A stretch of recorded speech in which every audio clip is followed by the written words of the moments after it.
What's one dude? We got to clip this right now. What's one guy that we've been talking about for a while who's been an absolute killer, okay?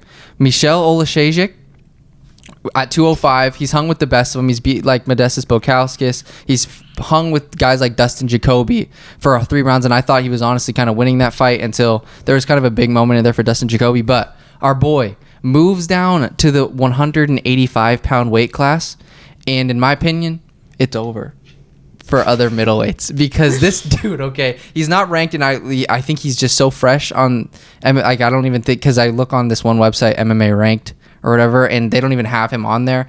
They don't even have like a baseline ranking for him, and I was looking through it. He is legit. If we just put him against anybody else in that division, I'm pretty sure that he is going to beat them, because the fact that he just hangs with dudes like Dustin Jacoby, who just took out Dao Jung, who's one of the scariest light heavyweights in the UFC, just speaks volumes. And I know Sam Alvey's kind of on a down and out, like he hasn't lost in a bit, but like I'm so pumped that he decided, because everybody was talking while I was watching like his other fights, Joe Rogan, everybody's saying this guy can be an absolute beast if he just loses a little bit of body fat and goes down to 185. And now that he's done it, his tool, like his skill set is absolutely perfect to beat anybody in that division, because his boxing, his head movement, and his takedown defense, like we saw Sam Alvey try to shoot on him, his sprawl was so strong, and then also the way he just bobs his shoulders and is constantly moving and throws hooks and absolutely has knockout power. I really do think that he's going to be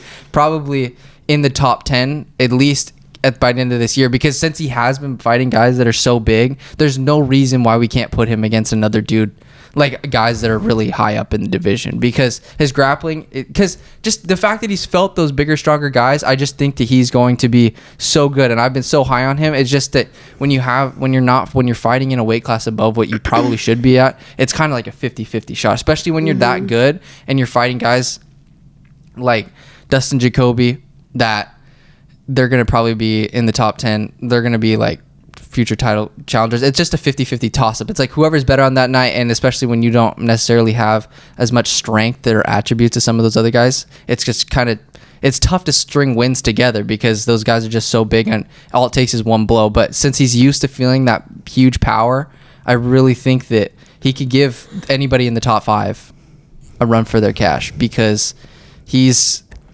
probably now in the middleweight division, if they just fast track him, he's going to be one of the most exciting guys to watch just because of his style. And that's the one thing that I can't emphasize more, is if in order to beat Israel Adesanya, you can't freaking be scared of him. Like against Jared Cannonier, dude. Jared Cannonier actually had a little bit of success because he actually was kind of pushing the pace a little bit and pressing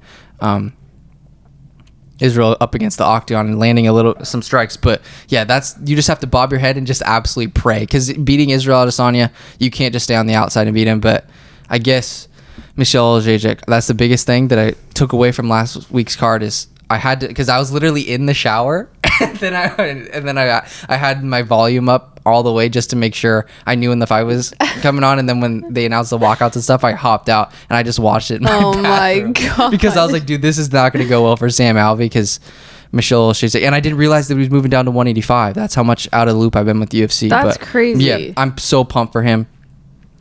But yeah, boys, and then there's just been so many absolutely